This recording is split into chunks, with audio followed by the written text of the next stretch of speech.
So your roof had a leak, the deck was a little crooked. Do you need to disclose this when your house is going on the market? Absolutely. The rule of thumb, if you're selling your house, disclose, and over disclose. When you're selling your house, you want to sell your house as is. You want to sell your house with buyer beware, right? They're buying a used house, not a new house, if we're talking about a resale home here.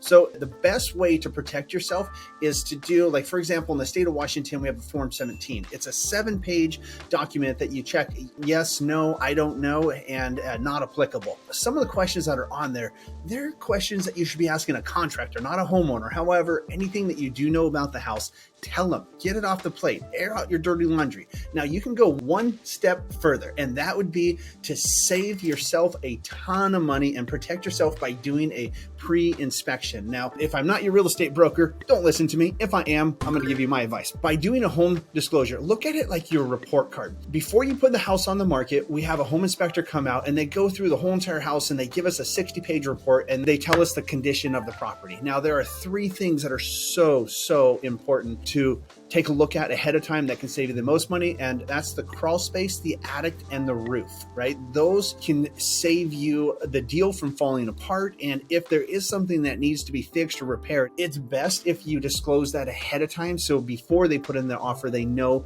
what they're getting into, compared to tying up the property.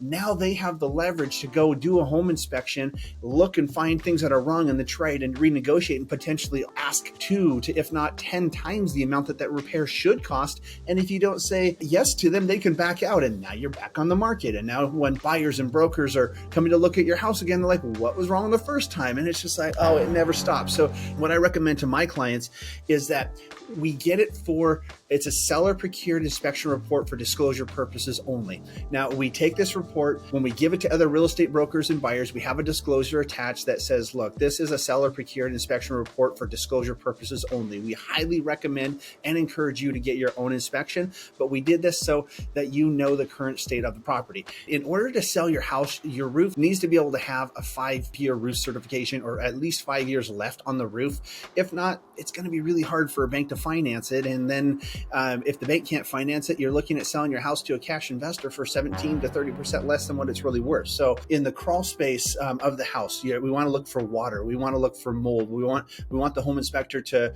check the insulation. We want them to look for rodents. Like, these are things that just need to be cleaned up. Like when we're selling a house, even though it's a used house, we want it to be as close as we can get it to a new construction home so you can get the most money out of it. The other one is going to be the attic, right? If the roof is not properly vented, there can be mold. In the attic, a lot of times the insulation is either not adequate, or potentially if there's rodents, it could ruin the insulation. So you might need to take all the insulation out and put all new insulation in, and you want to check all the vents and just make sure you're getting the proper airflow, that it's clean and it looks good for being an attic, right?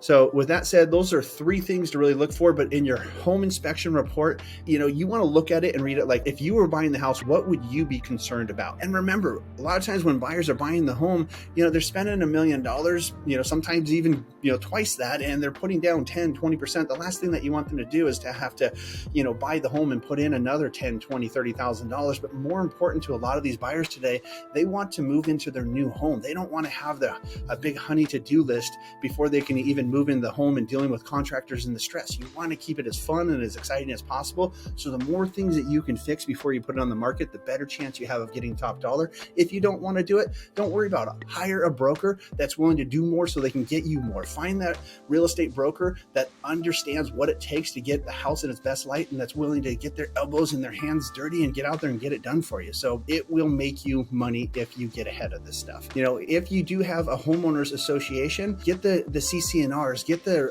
resale certificate, get all the document ahead of time so you know everything. You know how to answer the questions. You know how to prepare the sales package on the home, because these questions are going to come up. And the last thing that you want to do is, hey, you have a buyer that wants to buy your house and they have 5 or 6 questions and you don't have the answer to them. And it could take you 7 to 10 days to get this information if you have to order it. Plus, you need to disclose everything that's in that report. So you just hand it to them and you give them the proper amount of time to review that information, because it's important. A lot of people, when they're buying a house, they need to know who's responsible responsible for the landscaping? Who's responsible, right? There's all these questions that they're going to have. So the more you can do your research and put that selling package together that you can give that buyer, that really allows them to read it and get excited instead of having doubt. You want them to have certainty and not doubt. I hope that information was helpful. I am Matt Steele with Steele Realty Group right here in Bellevue, Washington. Today you're watching Selling Seattle.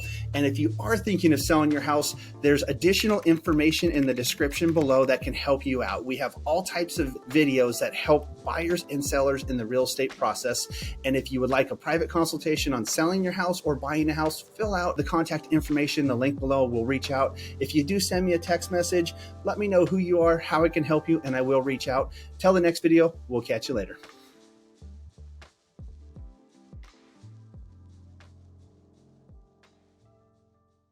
Are you thinking of moving to Seattle, the Pacific Northwest? Click the link below for a free relocation guide, where I go over the top schools, top neighborhoods, the best places to go, and so much more.